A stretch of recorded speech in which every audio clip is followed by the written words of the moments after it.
Assalamualaikum warahmatullahi wabarakatuh. Alhamdulillah, alhamdulillahi rabbil alamin, wal aqibatu lil muttaqin, wala udwana illa 'alal zalimin. Asyhadu an la ilaha illallahul barrul karim, wa asyhadu anna Muhammadan abduhu wa rasuluh sayyidul bashar wal jin. Allahumma shalli wa sallim wa barik ala sayyidina Muhammadin wa ala alihi wa ashabihi wa man tabi'ahu ila yaumiddin, amma ba'd. Ayuhan nas, usikum wa iyaya bitaqwallahi wa ta'atihi la'allakum tuflihun. Qala Allah ta'ala fil Qur'anil Karim, a'udzu billahi minasy syaithanir rajim. Ya ayyuhalladzina amanu taqullaha haqqa tuqatih wa la tamutunna illa wa antum muslimun. Tilka ummatun laha ma kasabat wa lakum ma kasabtum wa la tus'aluna amma kanu ya'malun. Hadirin jamaah Jumat rahimakumullah, mari kita tingkatkan ketakwaan kita sampai ke taraf takwa yang sebenarnya. Juga tingkatkan keimanan kita dengan keimanan yang sebenarnya. Itu disebut haqqut tuqati atau mu'minun haqqa. Hari ini untuk meningkatkan keimanan dan ketakwaan, mari kita sejenak renungkan kenapa umat Islam masa lalu menggoreskan tinta sejarah kemasannya, jaya, hebat, dan tercengang dunia oleh sejarah dunia Islam pada saat baik dipimpin oleh zaman Rasulullah SAW atau Khulafair Rasyidin. Karena itu harus dijawab, sesungguhnya prosesi spiritual keyakinan yang mantap di dalam hati itu menembus alam mughayabat dan menghilangkan al-mukawwanat. Segala kejadian eksak di alam dunia hilang rampa karana dan tembus bagi orang yang sudah mukasyafah, tersingkap di alam mughayabat bahwa kebesaran Allah itu nampak di hadapannya, sehingga berani mereka melakukan tindakan spekulasi meskipun jumlah sedikit, berani melawan jumlah pasukan yang banyak. Itu adalah catatan sejarah yang benar di dalam Al-Quran dan Sunnah. Hadirin jamaah rahimakumullah, karena itu Al-Quran menggambarkan tidak boleh hati kamu merasa lemah ketika berhadapan dengan musuh. In takunu ta'lamu, kalau kamu merasa lemah atau luka, fa innahum ya'lamun kama ta'lam, mereka juga luka sebagaimana kamu luka.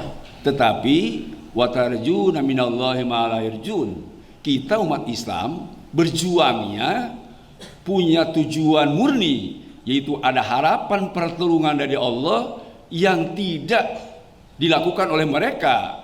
Sebab kita tuqatilu fisabilillah, berjuang dari jihadnya membela agama Allah, sedangkan mereka yuqatilu fisabilit taghut. Itulah perbedaannya dijelaskan di dalam Al-Quran surat An-Nisa ayat 104. Nah, karena itu ada beberapa contoh, baik misalnya kita zaman sahabat yang dipimpin oleh Rasulullah ketika perang Badar, dan atau sejarah yang sepertinya kelabu tetapi ternyata di dalam berbagai ahli sejarah kemenangan mutlak, yaitu di dalam sejarah perang Uhud. Sejarah perang Uhud isunya di dalam surah An-Nisa ayat 4 itu tadi, wala tahinu fi ibdal qaum, tidak boleh merasa pesimis dan hati kecewa, hati takut menghadap musuh. Kenapa? Karena memang mereka berbeda dengan kita. Karena itu ketika perang Uhud terjadi dalam sejarahnya, umat Islam 70 orang pasukan yang tangguh gugur, sementara di pihak mereka hanya 20 orang. Sehingga kecongkakan Abu Sufyan naik ke suatu bukit dengan ungkapan yang memukau sahabat sampai tercengang, tidak diduga. Apil qaumi Muhammadun, 3 kali. Apakah di lingkungan ini ada nama Muhammad? Muhammad minta sahabat diam, tidak boleh jawab. Sampai 3 kali. Apakah di sini ada nama Muhammad? Juga tidak dijawab. Sampai apakah ada Muhammad di sini? Tidak dijawab. Lalu berkata lagi, Apil qaumi Kufah, Abi Kufah, apakah di sini ada Abu Bakar? Juga tidak dijawab. Sampai 3 kali. Sampai mengatakan, Apil qaumi Umar bin Khattab, apakah di sini ada bin Khattab yang gagah berani? Juga tidak dijawab. Umar bin Khattab sebagai manusia yang memang punya sangat tinggi kekuatan untuk melawan musuh, mengatakan, Ya Abu Sufyan, adullah, antum kadzabtum, kau semua berbohong, bahwa kulluna alladhi adattum ahyaun kulluhum, bahwa orang yang disebut oleh kamu itu sesungguhnya masih hidup. Sebab apa? Mereka mengatakan, Abu Sufyan, hauladzina qatalu, kita menang sekarang, Muhammad sudah mati, Abu Bakar mati, Umar bin Khattab mati. Hadirin rahimakumullah. Karena itu sampai dia katakan, Allah Habal, Allah Habal, Allah Habal, menang Habal, menang Habal, menang Habal. Dinyanyikan oleh Abu Sufyan dengan para kaum musyriknya. Rasulullah menjawab, Rabbuna Allahu a'la wa ajal, Rabbuna Allahu a'la wa ajal, Subhanallah wa ni'mal wakil, la haula wa la quwwata illa billahil aliyyil azim. Dalam sejarah setelah 2-3 hari, ada yang mengatakan sore harinya, tetapi dalam tafsir dijelaskan 2 hari setelah perang Uhud, ada berita dari Abu Sufyan dan mengatakan, nahnu nasalna bikum ya Muhammad, kami akan membumi hanguskan Madinah dan akan dihabiskan semua yang membela engkau ya Muhammad. Mendengar perkataan itu, Rasulullah sebagai orang pejuang, sebagai Nabi dan Rasul, sahabat yang memang meskipun lesu baru 2 hari kalah, 70 orang pasukannya gugur, mengumpulkan dapat 360 orang siap perang berani melawan Abu Sufyan. Begitu dilawan oleh Rasulullah SAW di dalam sejarah, batatil hazamati al-kufar, kekalahan malam harinya habis semua kaum kafir Quraisy oleh pimpinan Rasulullah Sallallahu Alaihi Wasallam. Inilah sejarah kemenangan umat Islam pada perang yang dianggap kalah, perang Uhud. Pada sesungguhnya ada satu strategi, karena beberapa kelompok yang tidak sesuai aturan Rasulullah Sallallahu Alaihi Wasallam. Aturannya benar, tetapi ada yang munharif, ada yang menyimpang, sehingga seolah-olah kalah. Tetapi justru kemenangan tetap ada di pihak Rasulullah Sallallahu Alaihi Wasallam. Itu semua adalah prosesi spiritual, keyakinan yang mantap, keyakinan mughayabat, alam surga kelihatan dan hilang dunia. Hadirin jamaah rahimakumullah, kita melihat bahwa dalam sebuah hadis Nabi kita ditinggal 2 tahun lagi. Apa maksud 2 tahun? Karena Rasul sampaikan, innallaha yab'atsa fi kulli amin, fi kulli mi'ati amin mayujaddidu dinaha. Setiap 100 tahun sekali bakal ada pejuang tulen untuk membasmi kezaliman. Kalau dulu Ataturk mensukulirkan tahun 1924, berarti ada waktu 2 tahun lagi. Bagaimana persiapan kita? Wala tahinu fil qaum, sebutnya kita tidak boleh pesimis. Yakin Allahu maulana wa maulakum, Allah pelindung kita dan pelindung semua umat Islam. Karena itu 100 tahun yang lalu, itu 500 tahun dunia dikuasai oleh umat Islam. Apalagi dalam sejarah masa Mamlak atau Mamalik, karena kekuatan strategi perang yang dikuasai oleh Mamalik, kerajaan-kerajaan Islam, dan artileri kekuatan saat itu sudah canggih. Ilmu pengetahuan iptek dikuasai.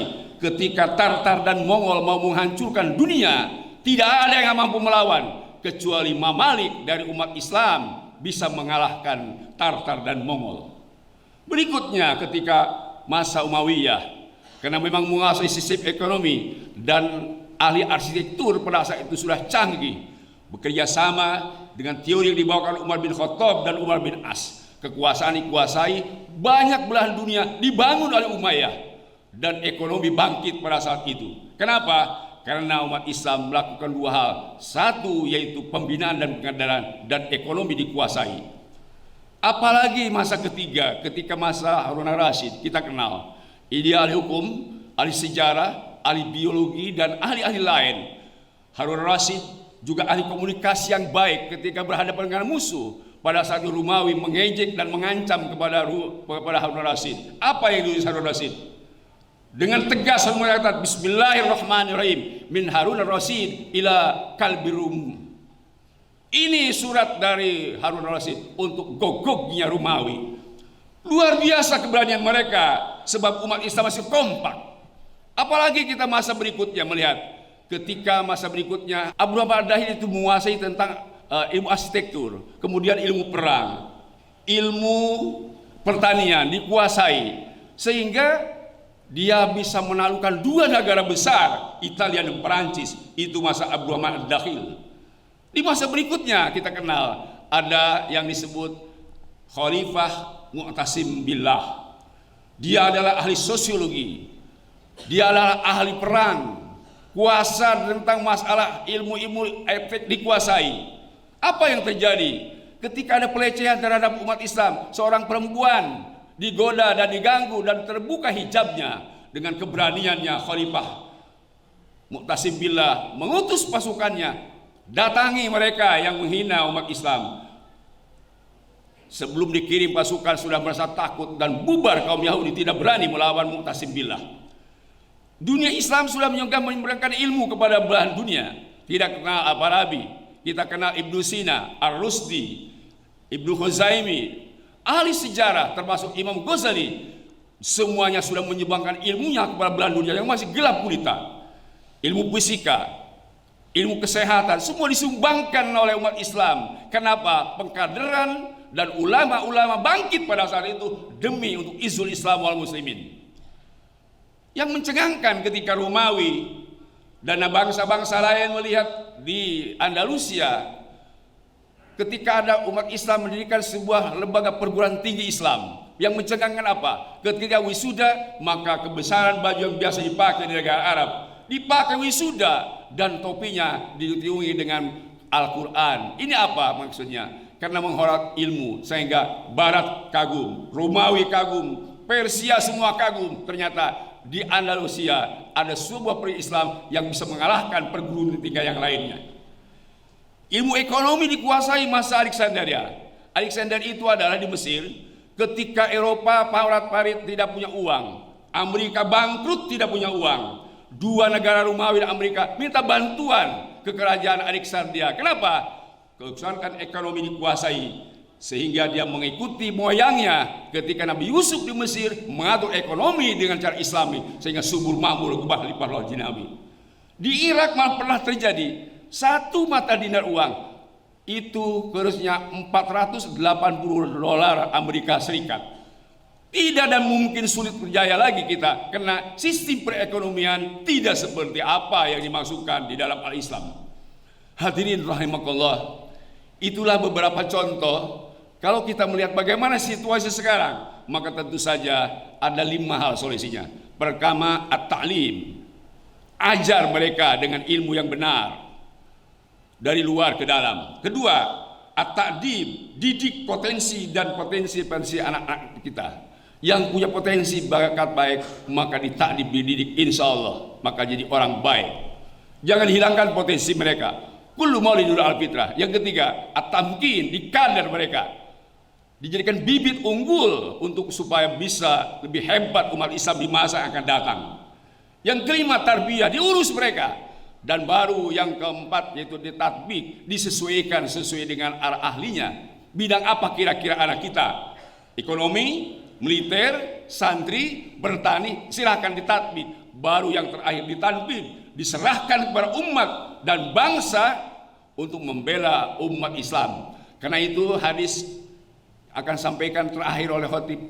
Bagaimana menyikapi sekarang yang nampaknya 5 ini sulit dikembangkan, maka hadis Bukhari Muslim menjelaskan Rasul bersabda, satakunu ba'di atharatun wa umurun tunkirunaha, nanti setelah aku akan terjadi suatu rezim atharotun.